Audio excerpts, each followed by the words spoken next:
stuck? Is something holding you back? Are there obstacles in your way? Well, let's smash through those obstacles so that you can live your best life. Hi, I'm Matt Brooks, founder of Matt Brooks Coaching, and I'm fascinated with how people overcome barriers and achieve success. Join me for insights, strategies, and inspiring stories as we explore practical tips and powerful tools to unlock your full potential. This is the Barrier Busting Podcast.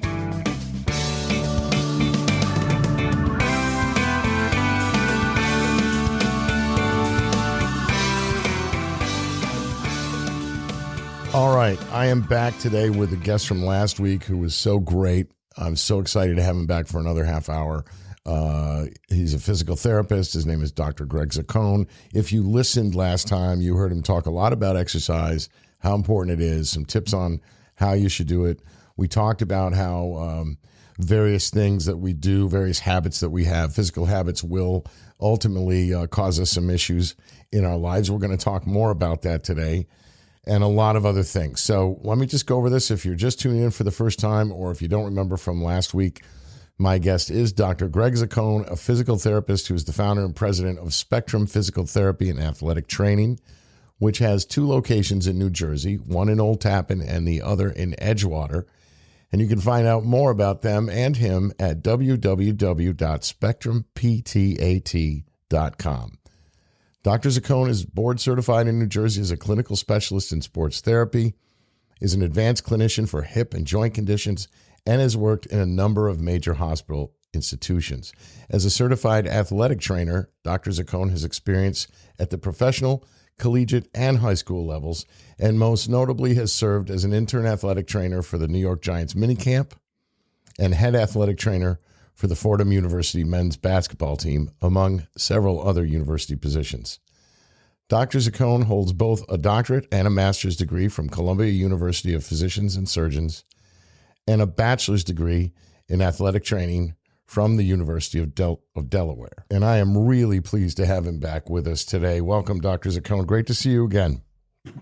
Matt, thanks for the opportunity. It's a pleasure to always talk to you and your audience, and I'm looking forward to helping your audience become more educated and safer, not only with their normal activities for work demands, but also for exercise. Well, we need that. We need, I think it's often taken for granted that everybody's walking around with common knowledge about all these things. And I just don't think we all know. I know that when I go see doctors, for instance, they'll often talk over my head with things that I probably should know, but I just don't. So we need people to speak in a common language so that we can understand what it is we need to know. And I so appreciated you last time doing that. I know you're going to do more this time.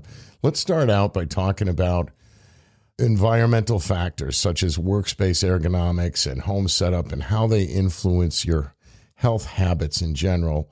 In particular, not only how they influence your habits, but what changes people can make to their environments to support better health or better physical health habits and fewer work-related injuries. I mean, a lot of people have carpal tunnel syndrome, a lot of tendonitis out there. I'm sure you see a lot of that. What should we do to change the environment where we work that will help minimize future problems like that? Well, that's a great start to today's podcast, because a lot of today, more than ever, people are working more from home. So their home environment is their work office, Matt. So what we recommend to our patients is, number one, if you're going to have a work environment at home, you should have the computer screen, the keyboard right in front of you where it's close, where your arms are kind of, to put it in layman's terminology, your elbows are bent about 90 degrees, your arms are resting comfortably in front of the keyboard, and you're sitting in a chair with your back maybe flush, where you're kind of looking down towards the screen instead of having the screen up a little bit higher where you're maybe extending your neck too much. But let me interrupt. You don't want to look down too low, because I think I might have mentioned this to you last time. I ended up getting a stand for my laptop because I noticed that when it was flat on my desk or on the table, that I had a tendency to hunch over, even from sitting in the chair. And I started to feel it in my neck a little bit every now and then. I'd feel just it would tighten up, and I thought, boy, that's going to have a long-term effect. It's not going to be good. Am I right? So I lifted the screen up so that it's not above me, but it's kind of directly in front of me. Is that good? Yeah, directly in front and maybe just a little bit downward, so you're not extending your neck and your shoulders. Basically, you want to have your shoulders back and your head up, as if someone's got a string right above your skull and pulling your neck straight up, Hmm.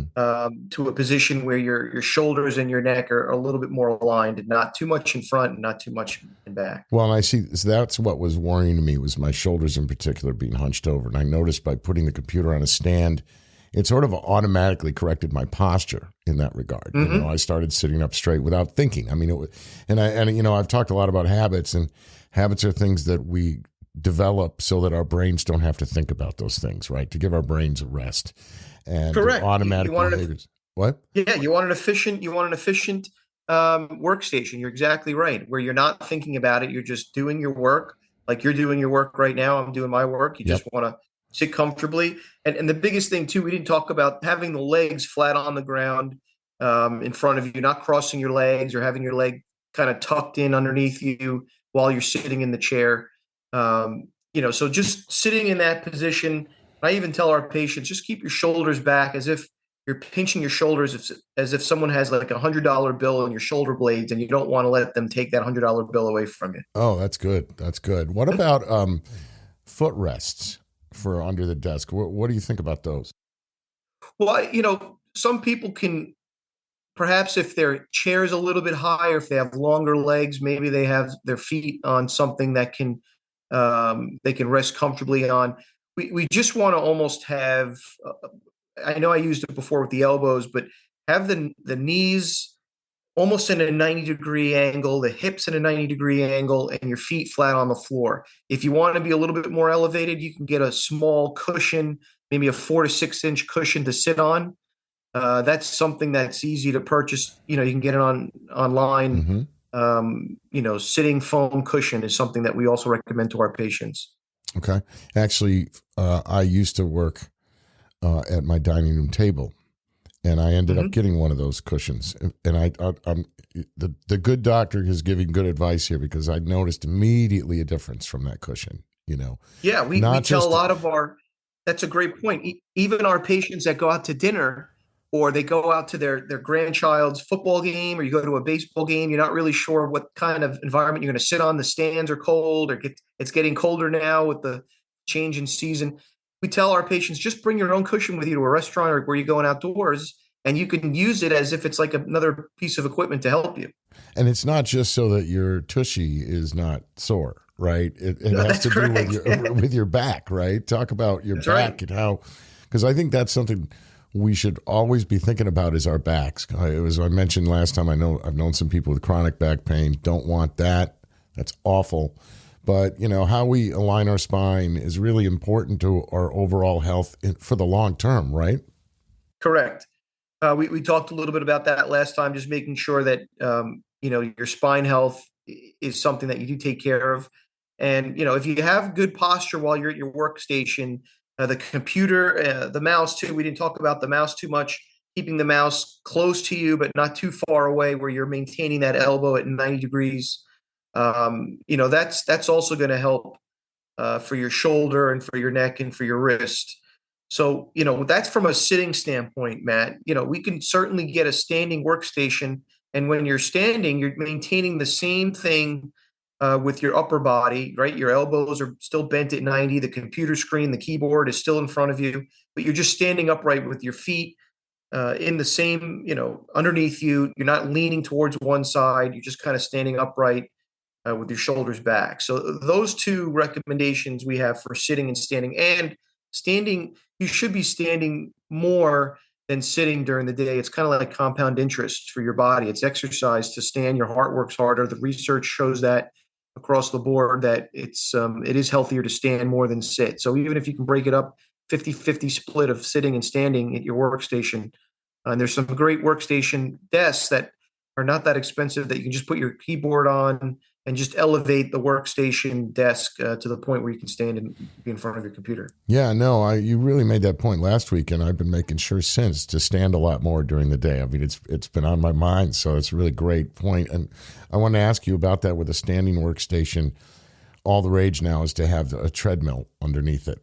And I kind of wonder, I get on a treadmill every day, but I kind of wonder how I can type and be focused on, the computer and everything well on a treadmill without falling off and breaking my neck. But what do you think about that sort of thing?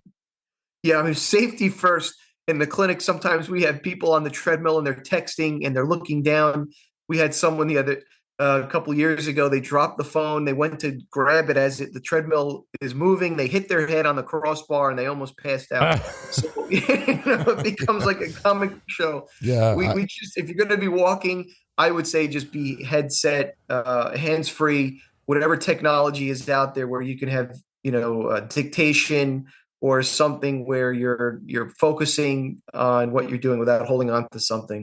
So maybe these under desk treadmills are probably not a great idea. I personally don't think they're a great idea. Also, though, my mom, who's 98, God bless her, about 7, 8, 9 years ago, got on a treadmill at the place she was living at without any instructions. So you know what happened very quickly. She had a bad fall, and at that age, bad falls are really problematic. So, yeah, those treadmills can be dangerous, everybody. Watch out for them. So let's talk a little bit about overuse injuries, all right? Because, I have a thing to rest my wrist on when I'm using my mouse and to rest my wrist on when I'm using the computer to avoid carpal tunnel issues. I had a little bit of that when I was young. And I also have a couple spots on my body where I have some tendonitis from, using those areas incorrectly over the years. What should we know about overuse injuries, and what should we know about how to look out for, or what? I'm sorry, I'm not saying this well, but ways to avoid them. Yeah, so it's a good point, Matt, because overuse injuries, obviously, that like their name, right? It's something that you do over and over again. So for the mouse, if you can have your hand in more of a neutral position, and I think some of the mouses today that are online, you can purchase one that's a little bit more ergonomic, or something where you can rest your wrist comfortably. I don't know the research if one is better than the other, but something along those lines where, hey, my wrist is comfortably in a position where I'm really not moving my wrist side to side or up and down too much. It's just in a neutral position, and I can use a couple of clicks of the finger. That's something where you just want to keep an eye on if you're getting any numbness or tingling in your fingers or any wrist pain while you're doing that motion. We talked a little bit, you and I personally, about if you're going to be lifting things or moving things, trying to keep your thumbs up in a neutral position with your shoulders back. That's something too, where if you're reaching or grabbing, if you're not only in a workstation, but maybe you're doing something more physical, whether you are, a conductor or whether you are doing, construction work, thumbs up whenever you're lifting. That will help avoid those overuse rotator cuff injuries that everyone, will experience at some point. And probably, I'm not a doctor, but probably ulnar nerve injuries, right? Because isn't it when you're like, you have your hands like you're doing push-ups or the reverse, doesn't it turn the two bones in your wrist, and it can press? Yes, you're talking about the two forearm bones of the radius and the ulna. So even if you are doing a push-up, we say thumbs up or neutral hand position, and trying to avoid thumbs down. Or if you're reaching behind you in a car, your thumb comes down behind you, your arm becomes behind your back. If you're reaching for something to the side, reach for it palms up. The biceps muscle it's more engaged when you're doing palms up instead of reaching for something thumbs down. So thumbs down is no good. And when you're doing work on the mouse, trying to keep it more in a neutral, thumb position where maybe the thumb is not completely turned down, but it's a little bit more upright. Okay. And that actually is a good segue to my next question, which isn't just about workplace issues, but issues in general. What are some common behavioral triggers that can either support or sabotage good health habits? And I'll give you a silly one that I can think of just right off the top of my head. Getting out of my car. Many years ago, I dislocated my left ankle.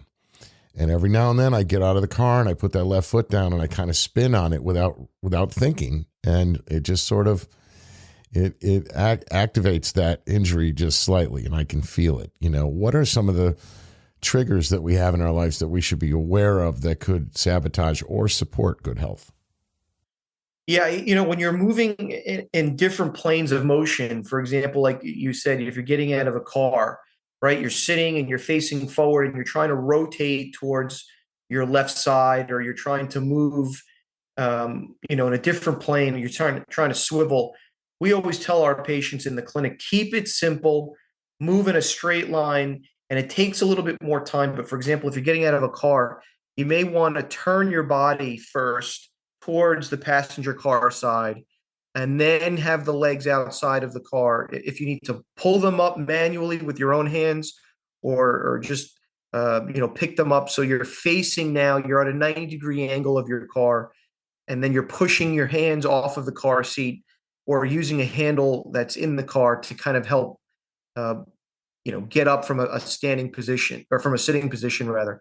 In other words, you want to push from a surface that you're getting up from, and you want to have your hands on the surface that you're sitting down onto. And And maybe that's you want your body facing the direction you're moving towards, right? So that you're not correct. twisting that ankle, right? What are Correct. You some want to other, avoid the twisting. right? Are there any other sort of common things like that we would do during the day that we should be looking out for because it could have ultimately a bad effect? Anything you can think of? Besides the car, I always like reminding patients when they're in bed, when you're sleeping for seven, hopefully for 6 to 8 hours at a time, you do want to be in a comfortable position, preferably on your left side with a pillow between your legs, a pillow underneath your top arm, and maybe a pillow in front of you so your top arm doesn't come across the midline, and your neck a little bit more positioned where it's not on an angle towards the mattress. It's just a little bit more straight. So those are things that we emphasize for our patients that are sleeping maybe a little bit more awkwardly. Sometimes people sleep on their stomach, or they're very restless. We try to tell them, hey, be in a position of comfort. Certainly, getting on and off a chair for the patients that have a little bit more difficulty. We try to tell those elderly patients, get towards the edge of the chair, have your nose over your toes when you're trying to stand up, right? Push from the surface behind you with your hands, nose over toes, push, bring your hips forward and stand up nice and straight. Nose When we're sitting, nose over Nose toes. over toes. I like that. That sounds like a T-shirt or a coffee mug, man. That's All right, right. let's switch gears now, just briefly, to talk about. You and I were talking in private about the importance of stretching, and Yes. let's be honest, nobody does enough of this, right? Unless you're a real athlete, nobody stretches. Nobody thinks to. Certainly not enough, or certainly not until after you feel, oh my God, I should have stretched because now I'm sore. So, talk about the importance of stretching and simple stretches we should be doing every day. Yeah. So stretching, there was a belief that you would get out of bed and just start stretching, without the body being warmed up. So what the research has been conclusive with, supporting, is what we call dynamic warm-ups. So when we're ready, before we start stretching, Matt, we want to do movement patterns that will break a little bit of a sweat. For example, maybe you go for you do some slow marching, or some side to side movements, or some crossover with your legs, or maybe you do some light jogs, something where you start to sweat. Once your core body temperature is elevated and you're sweating, that's when you want to start stretching, and you'll get more of the muscle to lengthen when you're warmed up to stretch. Rather than stretching cold, you're just going to stretch the tendons. So you're And wait a minute. that's You're saying run first and then stretch? well, yeah, I'm saying get yourself warmed up first. And even if Okay. you want to take a warm shower or soak in some warm water where your core body temperature is maybe elevated a little bit, Okay. that's the point that you want before you start stretching. And yes, when you start stretching, you want to hold the position for 45 seconds, 45 to 60 seconds, and let the muscle stretch rather than the tendons if you're cold, which sometimes happens. And what are we stretching? Just our legs, or are we stretching our fingers? I mean, I know, pianists, for instance, will stretch their fingers every day. They'll do these little exercises. What are we stretching? Sure, it depends. If you want to stretch your hands, there's nothing wrong with soaking your hands in some warm water, and keeping them submerged, so the buoyancy of the water can help, and you can move your fingers up and down, or squeeze a sponge. We tell that to our patients that have arthritis of the hands, or need to use their hands, whether you're in music or a skilled profession. So that's one area that we tell our patients to try. And if you're stretching your hamstrings, which are the muscles in the back of your leg, that's something where, safely you could either be lying on your back and using an old belt or something to pull your leg towards you, or if you can, lean on something. I don't want to get too complicated with that because sometimes we want to make sure that the patient is safe. Sure. And then, stretching the arms, certainly, the wrists to the elbows to the shoulders. There are certain positions that, perhaps we'd be happy to, maybe instruct a little bit more for the patients that are interested. But those sort of stretches, absolutely, just holding them for 45 to 60 seconds. And stretching is really, I know it does a lot for us, but it really is about injury prevention, right? Correct. People forget when we're lifting weights, you're ripping muscle apart. So if you go to the gym and you lift really heavy weights and you do a couple of repetitions, microscopically, you've just ripped that muscle tissue. And that's how our muscles get stronger. But when you after you've exercised, whether you run, jog, do elliptical, or break a sweat, the muscles have been used. So they're going to naturally get tighter. You want to stretch the muscles so that they don't get too tight, so you lose your range of motion and your mobility. You want to maintain the mobility, and that's where the stretching comes in. Okay. And it's certainly best to do that after you've lifted or after you've worked out or broken a sweat. All right, so stretching is really important. That's great. This is a great place to take a quick break. And when we come back, we're going to talk about technology, physical therapy and technology. We'll be right back.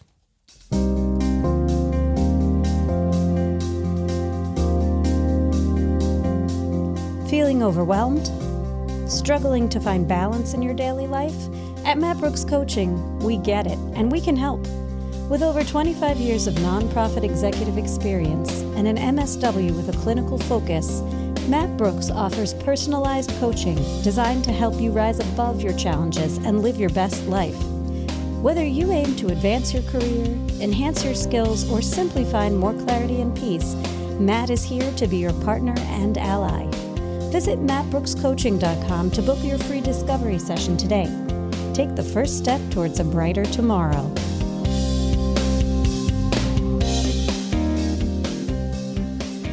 All right, let's talk technology. I mean, technology has taken over our lives in every way. I know that running my own business, technology is a huge blessing because there's so many things that really, really help, like automate tasks so I don't ever have to think about them.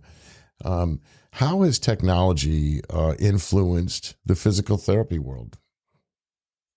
Well, it's a good question. I think for the practitioners of physical therapy, the physical therapists or the medical doctors, we're relying on technology to help us, assess, diagnose, and document our notes and our information. I think that's where technology is going to help make our lives a lot easier. But how does it help you? I'm sorry. How does it help you diagnose? Well, there may be a cluster of symptoms or signs, perhaps that you want to look for or ask the patient. And once you put those clusters in the software or in technology software, whatever you may use, it'll kind of put you or push you in a direction of clinical assessment, basically. I see. Okay. So that's one sort of thing. The technology, though, today, from an exercise standpoint, I mean, even something as simple as your Fitbit or something that you wear on your watch, that can monitor your heart rate, and you can kind of see how hard you're working. We talked about it last time, Matt, with your heart rate being elevated at a certain percentage.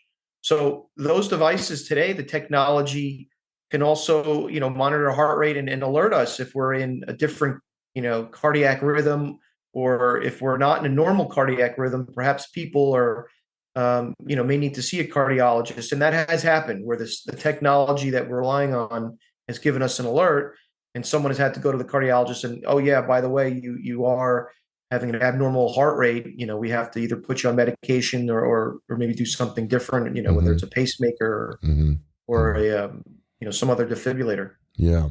So yeah, it's good for all those reasons. But I, as a life coach, I'm also concerned all the time about anxiety, right? With my clients, with people I talk to. And, wearing, having a wearable device like an Apple Watch or a smartwatch of any kind or a Fitbit. I've noticed some people are become really obsessed with it. And I think it can bring on a little anxiety. Can you give a little advice as to how we balance using these devices without, having them put more stress and guilt on us? Do you know what I'm talking about?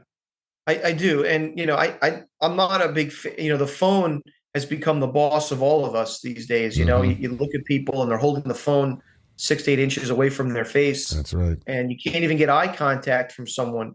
The technology should just be something to supplement and help make your life easier, not kind of take over your daily routine. Oh man, So, I tell my son this all the time and he's pretty good about it, but I say, look, it's a machine. It's there to help you, but it's a machine. Don't let it control you. You control it, right? right. Yeah. I mean, we're the ones with the mind. If you're doing something mindless, well, good.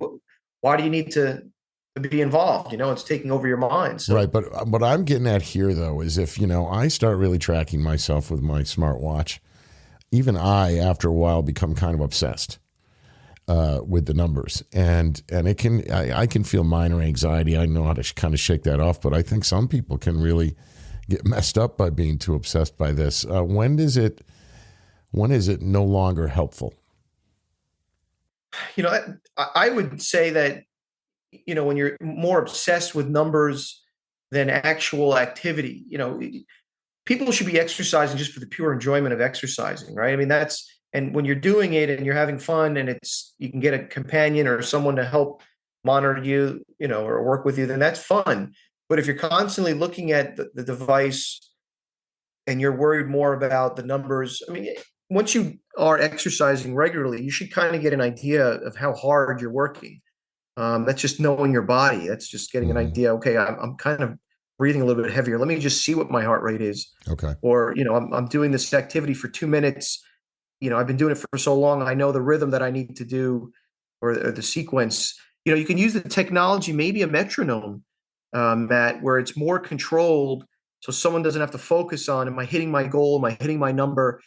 There's a rhythm that's kind of guiding you rather than you looking for something to kind of reach for. Does that make sense? Yeah, and I like that a lot. I think that's a really good way to think about it. I mean, I have a friend who's one of these guys who runs marathons all the time. And he runs these, weekend-long marathons. You run for 48 hours or something.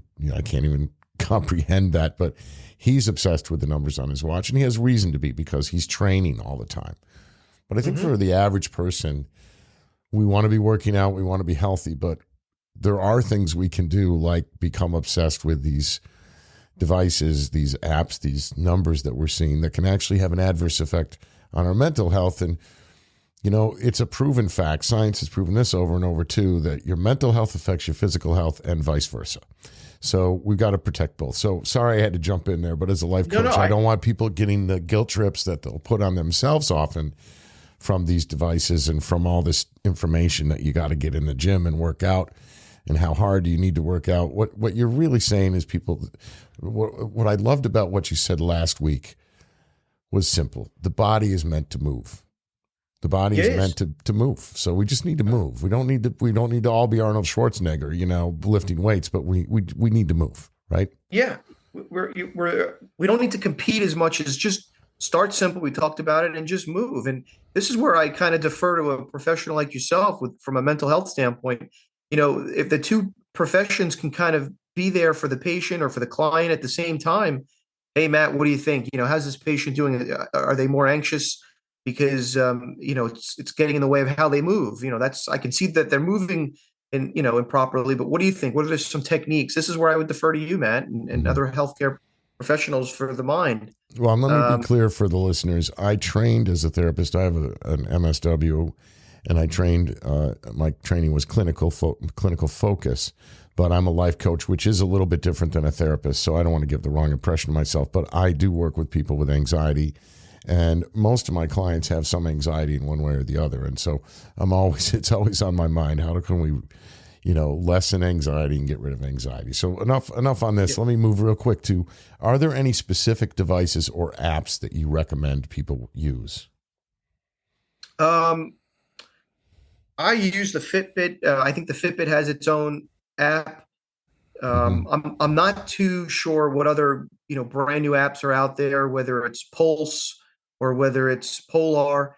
Those are some brand names that are out there that kind of provide people with some sort of uh, base and foundation of Feedback, right? technology. Yeah. Everything's changing. Technology changes so quick. That's the other Oh, thing ain't too. that the That's truth? it's so tough to kind of keep up with everything. We use a fit light in our clinic, which is basically just these devices that light up, and we can measure how quickly someone can move or react. And that's something. The cognitive training, I think, for reaction time, whether it's using it for lights that are lighting up, and you kind of create the environment where people can kind of touch them. And most of the phones today, or most of the apps that are free, can provide some sort of technology that people can kind of use for their exercise. So Okay. All right. Well, I'm going to shift gears here because this is a topic that's passionate to me. I remember when I was in my early 40s, I was at my doctor's office, and it was during a period of intense stress in my life. And he was telling me, I need to, get rid of some of the stress and blah, blah, blah. But he said something to me that really stuck. And he said, now that you're in your 40s, you got to start thinking about 50, because 50 is when the wheels start coming off the wagon. I'll never forget him saying that to me. Our working out, our physical bodies change after 50. And so from a physical therapist perspective, what do we need to know for those of us that are over 50? What do we need to be doing? I've heard we need to lift more weights for a couple different reasons. What specific to people over 50 should we be thinking about? Well, when you're in your 50s, it's really about the consistency, Matt. That's the biggest thing. And I on our last session, we talked about, lifting weights a couple of times a week and exercising where you're getting your heart rate elevated a couple times a week. You really have to stay consistent with some sort of exercise regularly, because what ends up happening is, like you're saying, when you're in your 50s, if something has to come up where you need surgery, it's proven the better condition and shape you're in, you're going to recover quicker from the surgery. Right. Even Right. the surgeons, if they say, hey, you need a knee replacement at 58, you're going to have to do physical therapy before the knee replacement so you can recover better and quicker after the knee Mm-hmm. replacement. Mm-hmm. Okay. Your body, like we talked about, it needs to move. It's tissue, and if it's consistently being used, whether it's with exercise or stress from a physical standpoint, you just will recover a lot better, and you'll slow that process down in your 50s. I mean, that's the whole idea. We all want to age gracefully here. We don't Yeah. want to, kind of go from 40s to 50s, and it's like, holy God, I can't even get out of bed. Right. No, Right. the exercise is slowing that process down, Okay. and it So has such a huge effect on the not only your body, but your anxiety too, as you're in yes. these different life Oh, uh, life events here. yeah. Life changes.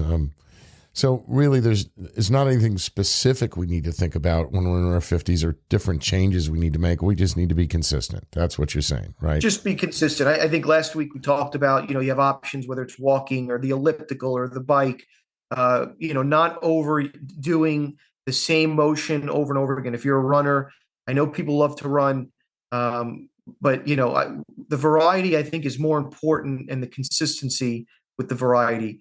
One day you go for a walk, one day maybe you swim, one day you go for a bike ride. And then we talked about last week on your podcast, keeping that heart rate elevated at about 65% of its max. In order to find that max heart rate, 220 minus your age. So if you're 40 years old, 220 minus 40 is 180, and you want to be at 65% of 180 beats per minute to kind of work within. Okay. So those are the things that we continue to recommend. Okay. All right. You did say one thing last week that we didn't have time to follow up on. I want to follow up on real quick, and that was weightlifting in particular for men because of testosterone. You said something. Yes. What explain that a little bit, please. So, when you're weightlifting, you are helping your testosterone levels, elevate. And for men, it's very important to keep your testosterone levels high. That's kind of working for all of our metabolism. So we're burning more fuel. We're not getting that fat around the gut area.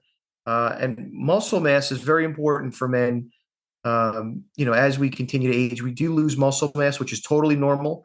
But if we can keep our muscle mass high, with some weightlifting, it's also a good way to kind of help our mental health, understanding that we can control our aggression and control things a little bit more with physicality. Yeah, absolutely. Men do get physically, active and upset at times, and that's okay. And it's just an outlet and a stress release. I'm glad you brought that up. I'm going to take it away from physical therapy for a second because you gave it to me. But I actually did a thesis on male depression. And, women are more than twice as likely to be diagnosed with depression as men, but men are more than 4 times as likely to commit suicide. So there's something there that I was curious about. And one of the problems is, in terms of men and being diagnosed with depression, is that men tend to express symptomology in a very different way than what the diagnostic criteria says it is. And one of those ways you hit on. Men have a tendency, not all men, but men in general have a tendency to deal with stress and depression in physical ways, sometimes even violent ways. And that's just kind of, ingrained in us. And it is one of the things we should think about, which is why, I remember when I was going through a rough phase, a doctor said to me, get a punching bag. Just get a punching bag and do hard workouts on that punching bag. You're going to feel better. And he was absolutely right because I was able to take out that physical aggression. So I'm glad we could talk about this briefly. We have gone a little long tonight, but I think that's good because we got a lot of information out. I just want to ask you if you have any final thoughts for us about, most of us are going to end up seeing somebody like you at some point in our lives, whether that's from a knee replacement. Right. So what final thoughts do you have for us to help us try to avoid I know you want the business, but how do we avoid seeing you? What things do we think should we add to our discussion if there's anything left to add that we should be thinking about as we go forward in our lives? Well, I tell all of our patients, you know your body best. And if something starts to bother you, don't have a knee-jerk reaction. Stay away from self-diagnosing on the internet. Stay away from, running to the doctor and saying, feeling that, you have to see someone. See how things unfold in a couple of days. Typically, if things are moving in the right direction, then that's something that is favorable. And look, if you have commercial insurance, you can always see a physical therapist in the state of New Jersey for direct access. And it's worth it, asking your physical therapist that you're comfortable with. Hey, this is what I'm noticing. What do you think? Do I need to go to an orthopedist or a medical doctor or a specialist? Usually the physical therapist is pretty good at assessing those sort of musculoskeletal or pains and aches, across our bodies. But I would go somewhere wherever you're comfortable. If you have a physical therapist that you're comfortable with, if the environment's comfortable for you, great. And as we talked about, to avoid getting injured, just staying consistent, starting small, building on that, a couple days a week, maybe 2 days becomes 3 days. Finding a partner that you can share the exercise with. It's so important, like you mentioned just prior here, not only for our physical health, but the mental health, for depression for women, and suicidal, outcomes for men. Everything. It's just so important for us. I mean, and if I can just throw in even a simpler thing, exercise just makes you sleep better. Yeah. And if you sleep better, everything's better. Am I right? Yeah. I'm in agreement. You got to, it's all mind, body, diet, rest, and just trying to enjoy things that give you some sort of peace and some sort of satisfaction each day.